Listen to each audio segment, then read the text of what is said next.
Welcome to The Short Stacks, our shorter conversations with authors about their process and their books. I'm your host, Tracy Thomas, and today we are joined by Ramin Setoodeh. Ramin is a New York bureau chief at Variety, and before that, he worked at Newsweek and The Daily Beast. And in April of 2019, Ramin's debut book was released. It's called Ladies Who Punch, The Explosive Inside Story of The View. We get to talk about the book, The View, and so much more. And guess what? It's all spoiler-free.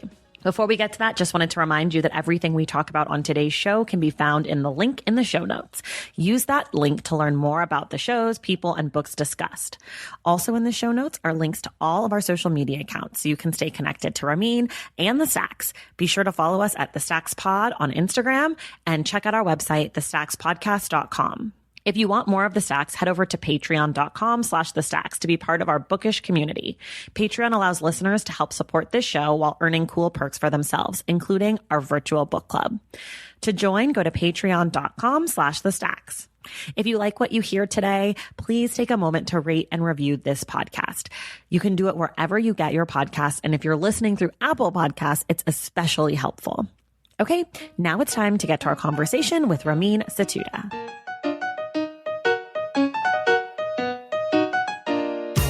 All right, you guys, we are here today with Ramin Setoodeh, who is the author of Ladies Who Punch, The Explosive Inside Story of The View. Ramin, welcome to The Stacks. Thank you very much for having me, Tracy. I'm so excited. So in about 30 seconds or so, do you want to kind of give us like the rundown of your book, what it is?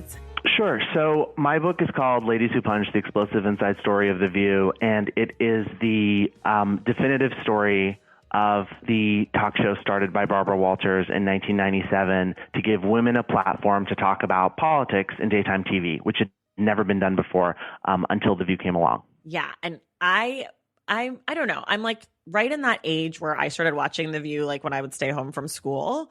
And I used to like TiVo The View when I was in college and was like so into it.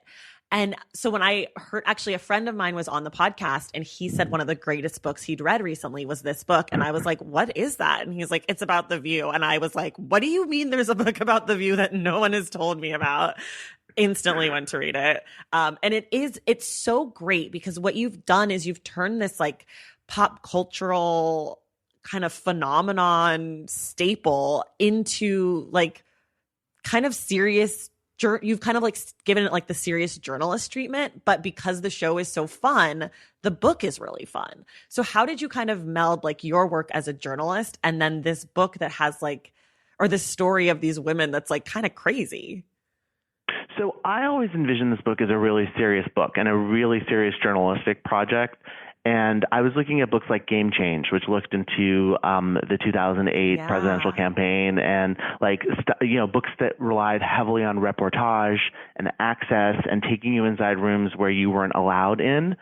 And as a journalist, I've been at Newsweek for 9 years and I've been at Variety for 6 years writing about entertainment and pop culture. And the one thing I've always written about that has gotten the most traction, most attention, most traffic, most comments are stories about The View. It's just a cultural phenomenon that people, even if they don't watch the show, they're curious about. They're interested in it, I think, because it touches on women in Hollywood. It's a very feminist show. It's about politics. It's about red states versus blue states. And so I started to sort of envision the show as a book after Barbara Walters retired in 2014 and when Rosie O'Donnell came back on the show for her second tour of duty. And she and Whoopi Goldberg were having this basically tug of war for the ownership of the show. And it seemed like a very Shakespearean story to me. It seemed like King Lear with the daughters fighting over the property, trying to see who would own The View. And it was a 3-year process and a very lengthy process, sort of getting all the interviews that I needed because I talked to more than 150 people for this book. Oh my God. Okay. Were any of the people that you talked to, did you get starstruck by any of them? Were you like, oh my God, I can't believe I'm talking to like Rosie O'Donnell? Or was it all like, I'm a journalist, I do this all the time, I hate you all? Well, it wasn't I hate you all, but I've been a journalist covering Hollywood for a while. So the starstruck thing definitely happens early in my career, where you would be sitting across, the table and saying, oh my God, I can't believe I'm talking to one of the first profiles I did for Newsweek was with Paris Hilton. And this was Okay. like during during that, when she went to jail, and there was like The Simple Life, and it was like a, she's a big person in our culture at the time. And so yes, when you initially start to interview high profile people or actors or celebrities, there is that moment where you're like, I cannot believe I'm sitting across the table from this person. But with time and with experience, and like any other job, it just becomes part of the job. And so I always envision interviewing someone, this analogy that I have that I hope makes sense. It's almost like you're walking into a dark room, and there are things that you need to find in the room, or things that you want them to reveal or ask them about. And you don't have a flashlight, and you're just sort of trying to lead them to the important things that you want them to talk about, and you want them to talk about it openly and honestly, and not give you sort of a scripted answer, which often happens when you're talking to entertainers. But I'd interviewed many of the co-hosts of The View before, and it was a lengthy process, which started with me writing emails and letters and asking Barbara Walters to sit down with me for lunch, or asking Meredith Vieira to sit down with me for lunch on the Upper West Side near her house, sitting down with Jenny McCarthy and Star Jones. And so the thing that was challenging was there were so many co-hosts on the show that it was hard and felt unwieldy at times, because there were so many people I needed to interview for the book to make it work. Right. Where did you start writing this book? And is that still kind of like the beginning? Like, is where you thought the book would start? Is that still where it starts? I originally had a different prologue for the book, which started actually on election night. 2016. 2016, yes, because I was at The View on election night, and I had envisioned this. I know it was a strange place to be on that night. Because they were doing this primetime special that aired on Lifetime, and there were cocktails, and it was supposed to be this big party, and it was everyone thought Hillary Clinton was going to win, and I had envisioned sort of this scene that showed how The View had paved the way in its own way on television for the election of the first female president. And I was backstage at the show, and things started going differently than everyone thought, and everyone was freaking out, and the audience was booing every time a state would be called for Trump. And I still thought that scene could work, so I wrote this entire scene of what it was like to be on The View on election night, and it didn't really work because it was too far into the story. And my editor had a really good note for me, which was that you kind of want. He was like in a Star Wars movie, you kind of want. If you have this scene in the beginning, it's in the middle of the action. It shouldn't be at the end of the action. Right. So you need to come up with a scene that starts the book in the middle of the action, so you don't already have the end before you've even started, which was a brilliant note. And so I ended up writing this scene that was set in 2007.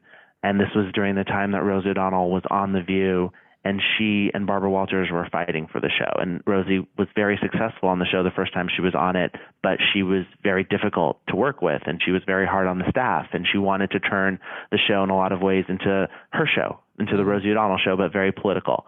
And so there's a scene that opens the book that has Barbara Walters wondering what to do and threatening to quit The View if ABC doesn't fire Rosie O'Donnell, which no one had known about.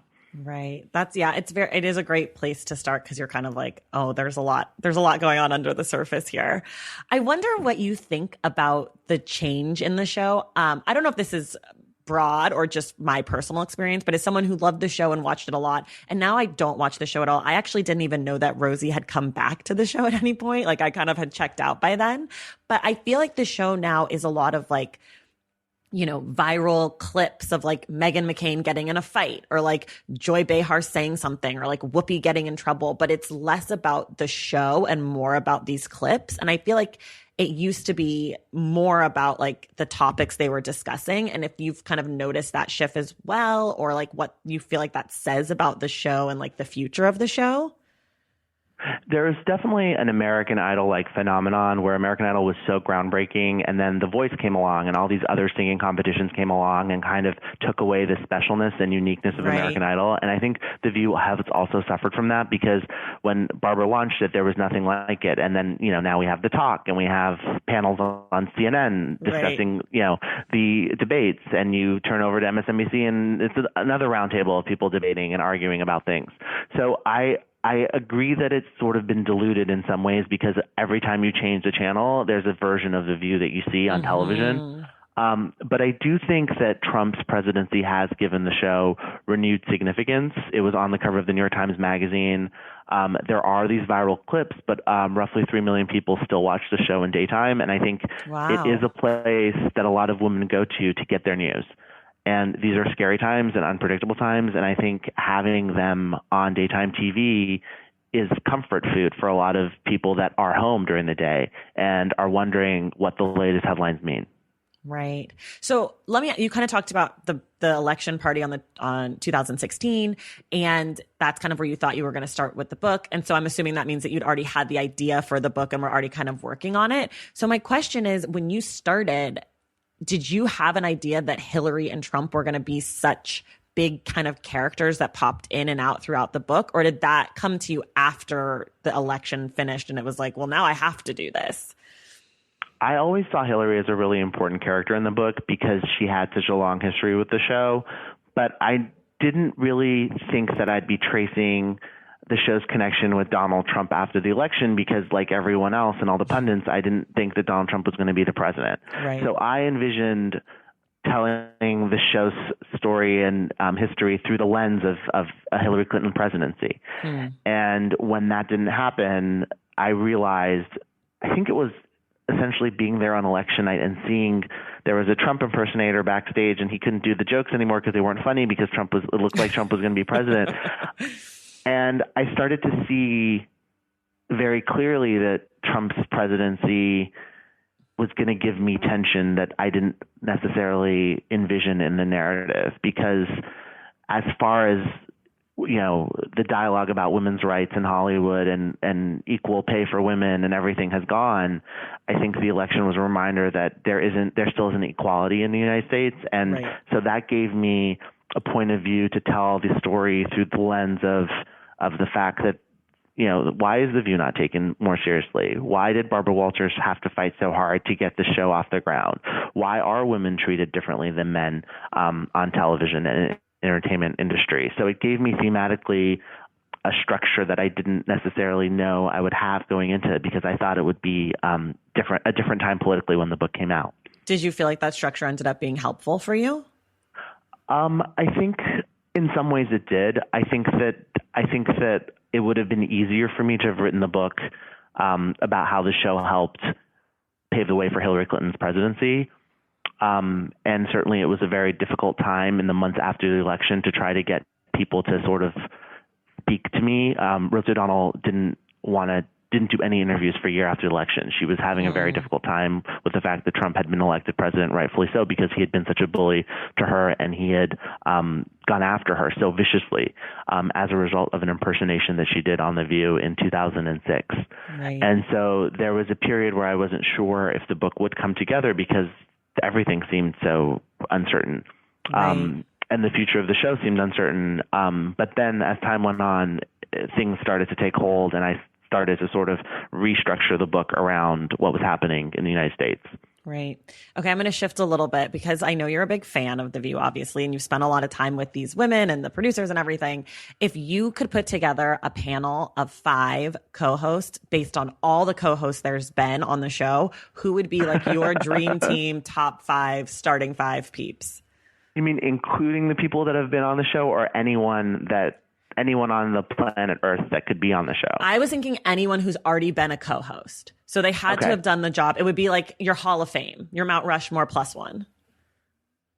That's a really difficult question, because I actually, when Rosie O'Donnell went back to the show, as a viewer, I was really excited to see her on the show because she had been such a lightning rod and had really refreshed the show and made it relevant and interesting and edgy. And I was interested in what she had to say in 2015, 2015, when she went back on the show. But she and Whoopi Goldberg clashed, and it really didn't work out. Yeah. But I think if I was doing a dream team, I think I would definitely have Rosie O'Donnell on the show. Barbara Walters, because Barbara Walters was always shocked and appalled at Rosie, and that tension was like great television. Yeah. Star Jones. Can you imagine Star Jones and Rosie on the same show? That would be great. God. And then Meredith Vieira. Okay. Although Meredith would want to be the moderator, and so would Rosie. See, it's very difficult. It's hard, I have sympathy for Bill Getty, who was the original executive producer of the show, because it was a very difficult show to put on, and he did it very effortlessly. And then I guess the fifth person would be Joy, of course, because Joy's been on the show longer than anyone else. Yeah. Well, I when I wrote this question on, I was like, who would I do? And I was kind of thinking, like, I would love to know what like Lisa Ling thinks about the world now. You know, like, I feel like at the time she kind of was like not as like engaged with, like, she kind of didn't have like the open book personality, but she's so freaking smart that I wonder like what insight she would have that like the show is lacking now, because it's gotten like it has to compete with so many other talking head shows, and like it has to make the news and stuff. And I feel like she would be interesting to have back, like to see her in this world. And she saved the show, because when they hired her, they had Debbie Matenopoulos on the show, who was the young person, and it wasn't working at all, and she wasn't informed enough, and she wasn't smart enough, and she couldn't keep up with the headlines in the news. And Lisa came in as a serious journalist who had done journalism, you know, as a teenager on Channel 1, which, did you ever get Channel 1 in junior high school? No. I grew up in California, so... I grew up in Arizona, and it would always show us Channel 1. It was basically the sort of like this short 7-minute news program in the morning, or 11-minute news program in the morning. And so Lisa Ling had done that, and she was very experienced and was great on the show for the first 3 years. But what they found, and I wonder how this would play into her coming back now, was that she wasn't controversial enough. Right. And she wouldn't argue with anyone, because she had very sensible, you know, middle of the road opinions. Right. And Bill Getty, the executive producer, decided that what the show was missing really was a Republican, because it was 5 women who were all liberal women in Manhattan talking about their lives, and it wasn't relatable to half the country. Right. And that led to the search for Elizabeth Hasselbeck, which changed the DNA of the show. Right. And I remember her very well. But yeah, the thing about Lisa, though, that I think would be interesting now is because politics and like the world feels so polarizing now, like you can't really be middle of the road, it feels like. I wonder how she would be, you know, like I wonder what that kind of more mild, moderate, like not moderate politically, but moderate like personality type would do if you threw her into 2019, like primary election, Donald Trump, like all this stuff that's going on in the world. And you're like, okay, talk to us about this thing. Like, I wonder if we would see like a new side of her, or if she would just like shut down. I don't think she was shut down, but I think she might be similar. Did you watch when Nicole Wallace was on the show? No. Nicole Wallace also sort of, even though was a Republican, she had very sort of middle of the road opinions and was very sensible. And it doesn't always work on The View, because the show is now associated so much with tension and debate and disagreements. And so if you have a co-host, what the producers found sort of in these last few years is if you have a co-host that agrees with everyone, or that is very sensible and isn't extreme on one end or the other, the show doesn't work as well. The ratings don't work as well, because people watch for the debates and for these sort of extreme polar views. Yeah, that's totally true. Valentine's Day is upon us, and I've got love on the brain. Love for books, duh, of course. Hello. Did you forget what podcast you're listening to? I love bringing you all great reads, exclusive author interviews, and behind the scenes book gossip. But I can only do that with your support over on Patreon and Substack. Our Stacks Patreon community, also known as the Stacks Pack, is where you can go for book club meetups, a private, very active Discord, and a year-long mega reading challenge to help you achieve all your reading goals. Plus, you also get that monthly bonus episode. Now, over on the Substack, you can subscribe to my newsletter, Unstacked, where I keep the book conversations going. I also give you a healthy dose of sports and pop culture, definitely some hot takes happening over there. And again, that bonus episode. If you don't have a few dollars to spare, don't worry. There are free options on the Substack and the Patreon to get you a little extra Stacks magic. Making this podcast is a total team effort, and by supporting my Patreon and my Substack, you allow me to support my amazing team that makes the show possible every single week. So if you or your friends are looking to meet other book lovers and support this indie podcast, come hang out with me on Patreon, Substack, or both. I would love to have you. And since we're talking about love, you can gift subscriptions to the Patreon and the Substack for that special reader in your life. For the Stacks Pack, head to patreon.com/thestacks. And for the newsletter, head to tracythomas.substack.com. And also, there are links to both in the show notes. Okay, see you in the stacks. Okay, I want to talk a little bit about you as a writer. How did you know you wanted to be a writer, and how did you get into being a journalist and like doing like kind of like the celebrity view beat? Like, how did this kind of come about in your life?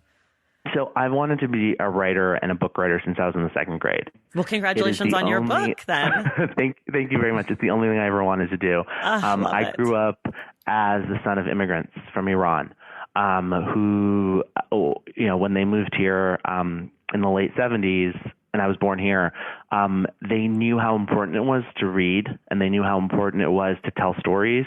And so I grew up going to the library every single week. I grew up reading all the Boxcar Children books and Little House on the Prairie, and just like living at the library in elementary school and middle school, and always just wanting to be a writer. And I had wonderful teachers who were worried about my future, and so they would caution me and say, well, you can be an author, you can try to be a writer, but you should probably come up with something that's a little more stable. And so starting in junior high school, I was in journalism, and I worked in journalism in junior high school. I worked in journalism in high school. I went to Stanford and edited the Stanford Daily, and just sort of became a journalist, out of this cautionary tale of, you should have another job, a more stable job. And at that time, journalism did seem like a very stable job. And it still is, but it's different now. So I got into journalism, out of college, and was editor at Newsweek when I was 21. And this was back when Newsweek was in every grocery store. Wow. And learned from the best writers at Newsweek and had the best editors there who really taught me the value of making sure every single word carried weight, making sure that every quote that you use is as economical and impactful as it needs to be. Not, they really tightened me as a writer and really strengthened me as a writer, and really, like, that's where I found my voice as a writer. And so I always knew I wanted to write a book, and always had, the dream of wanting to write a book, but I was just waiting for the right time. And also, I didn't think I could write a book in my 20s because I didn't think I'd fully developed and found my voice and found sort of who I was as a writer. And I don't know if I would have been able to sort of balance something of this scope and write 100,000 words on one subject in my 20s. So I'm glad that I waited, because there were ideas that I had and things that I was curious about earlier in my career. But I am glad that I waited. I'm now I wrote this book in my 30s, and I'm now 37. So I feel like I waited enough, and I got it right because I was patient and wanted to make sure that I had evolved enough as a writer before I did my first book. That's so interesting. Did you since you are a journalist, by day, and then you wrote this book, and I know that you also reported, obviously you said, on The View, but how did you kind of find time to write this book? And did you have to write in any different way, or like in a different location when you were working on the book versus being at the office, doing your reporting? Like, how did you kind of balance these two kinds of writing?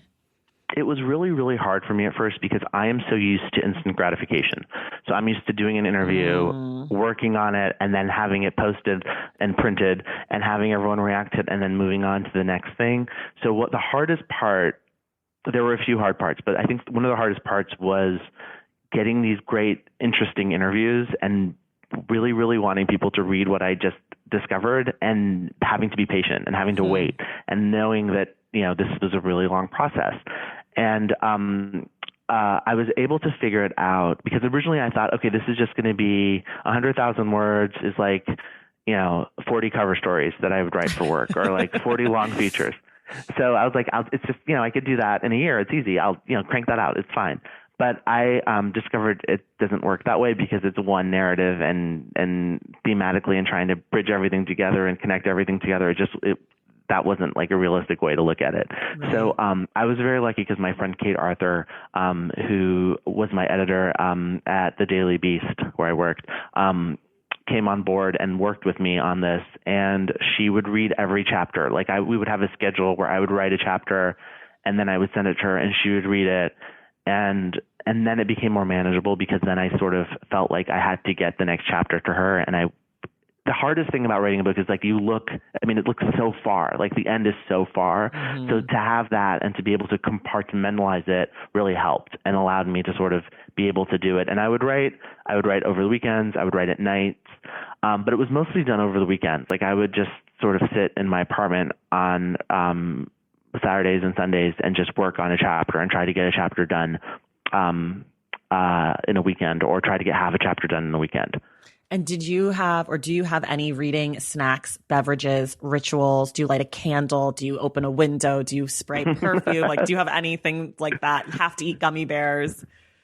I love gummy bears. I do. I am a nervous snacker when I'm writing. Okay. I find that I'm much better at writing if it's at night. Okay. So if I'm not the kind of person, and I envy the kind of writers that are like, I wake up at 7 and I work for an hour and a half and that's my writing. I'm done.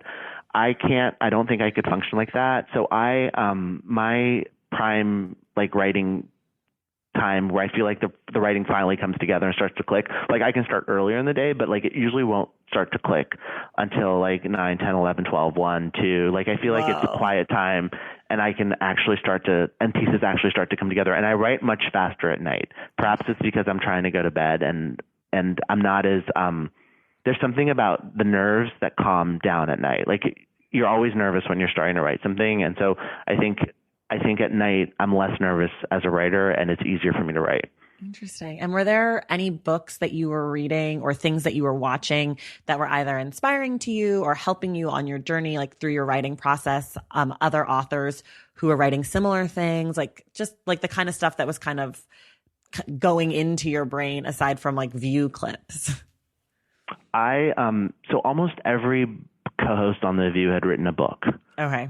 Or all the major ones had. So I went through a period where I read Barbara Walters' book Audition. Mm-hmm. I read Rosie O'Donnell's 2 books, Find Me and Celebrity Detox. And I read Star Jones also wrote a book. It was a self-help book it was fascinating to sort of see her thought process. So I had a stack of books written by co-hosts of The View, and I still do in my apartment. And it was weird at first because I was like, if someone comes in and sees these books, they don't match with the other books on my bookshelf. But you contain multitudes. Don't worry.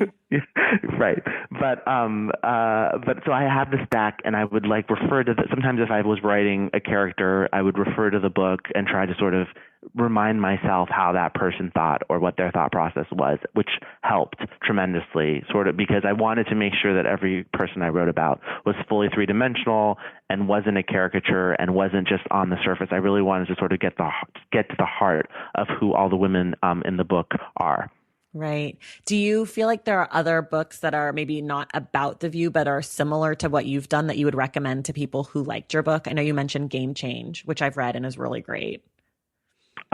Game Change is great. Top of the Morning, Brian Stelter's book about the Today Show and Good Morning America, was a book that I reread before I started working on this, just to see how Brian had done it, because I know that Brian spent a long time also doing lots of interviews with people in the TV industry.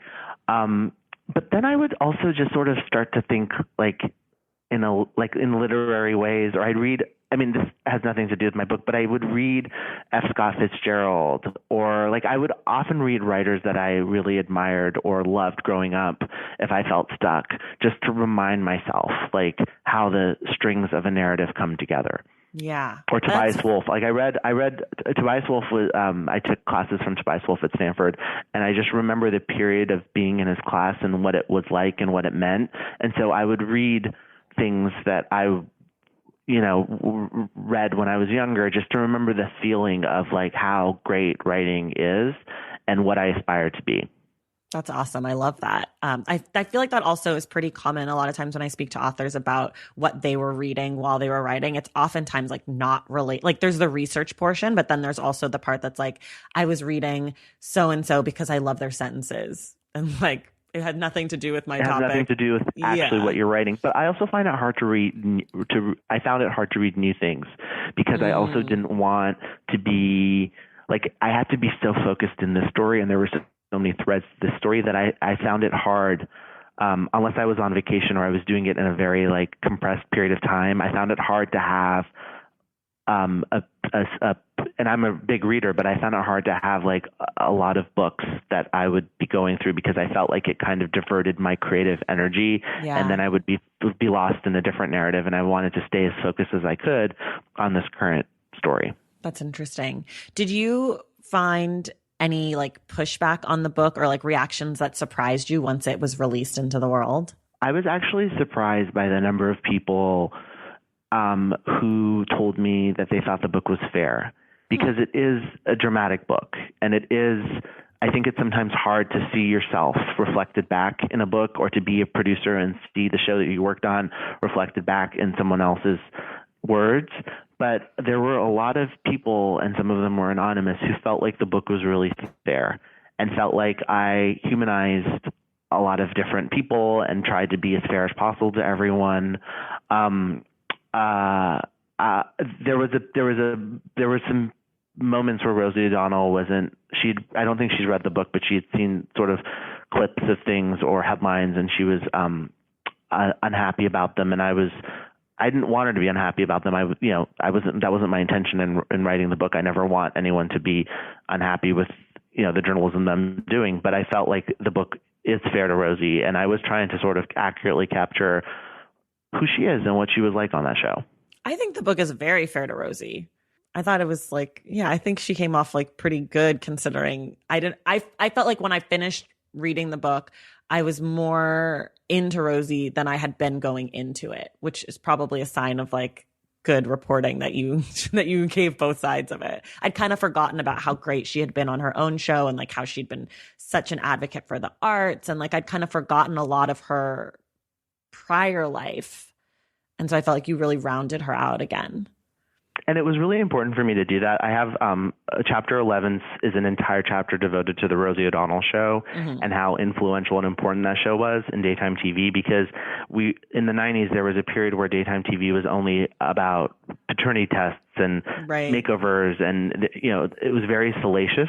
And Rosie, what she did was she wanted to make it into basically the daytime version of The Tonight Show.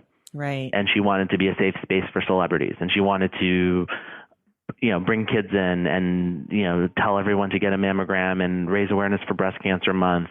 And she did a lot of good. And that show was, really, really, really important, almost as important, I think, as the Oprah Winfrey Show, even though it only lasted for 6 seasons. And it was important for me to write about that, because I thought that everyone needed that context. And people do respond very much like you have, in that they'd forgotten or they weren't aware of or it's been a while, so they didn't remember that side of Rosie, and how we came to love Rosie in the 90s as a result of her talk show.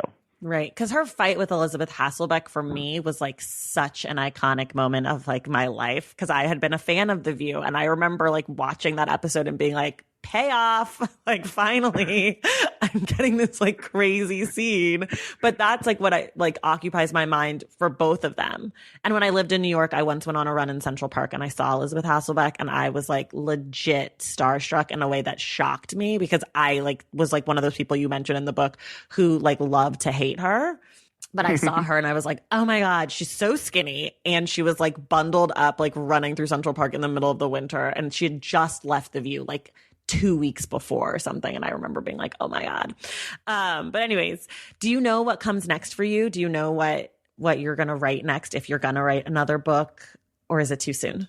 I have a couple ideas.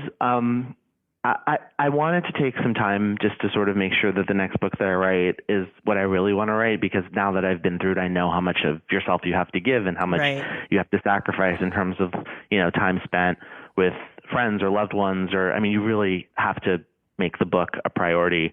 But I do have some ideas, and I have some ideas, yes, but I'm not 100% sure what my next book will be. Okay, well, we're very excited now. Cliffhanger. I guess my last question for you is, if you could have one person, dead or alive, read your book, Ladies Who Punch, who would it be? Oh, that's a good question. I think Hillary Clinton. Because I'm curious, and I tried to interview Hillary Clinton for the book. I'm curious as to what she thinks about what the show means and what it did to culture, and if she feels like it helped improve the dialogue about, women and female empowerment, or if she feels like if the co-hosts had to endure a double standard in the same way she did, or if Barbara Walters wasn't taken seriously for wanting to do The View, and if she could sympathize with that. That's a really good answer. Ramin, thank you so much for being here. Thank you very much for having me. This was really fun. And everybody else, go out and get Ladies Who Punch, the explosive inside story of The View. It's out in the world. I also listen to the audiobook, and it's really great. So if you're an audiobook person, I highly recommend it. But it's an awesome book. And even if you don't know The View or don't know a lot about The View, I feel like the book totally works. Like, it's still a really great, interesting story. So don't be shy if you're like, I never watched that show. But Ramin, thank you so much for being here. Thank you. And everybody else, we'll see you guys in the stacks. That does it for us today. Thank you guys so much for listening to the Short Stacks, and thank you to Ramin Setoodeh for joining us. Everything we talk about on today's show can be found in the show notes. For more from The Stacks, follow us on social media at The Stacks Pod on Instagram and at The Stacks Pod _ on Twitter, and check out our website, thestackspodcast.com. To join the Stacks Pack and get inside access to this show, go to patreon.com/thestacks. Make sure you're subscribed to this podcast wherever you get your podcasts. And if you're listening through Apple Podcasts, please take a moment to rate and review the show. Our graphic designer is Robin McCrite, and our theme music is from Tigirigis. This episode of The Short Stacks was created and produced by me, Tracy Thomas.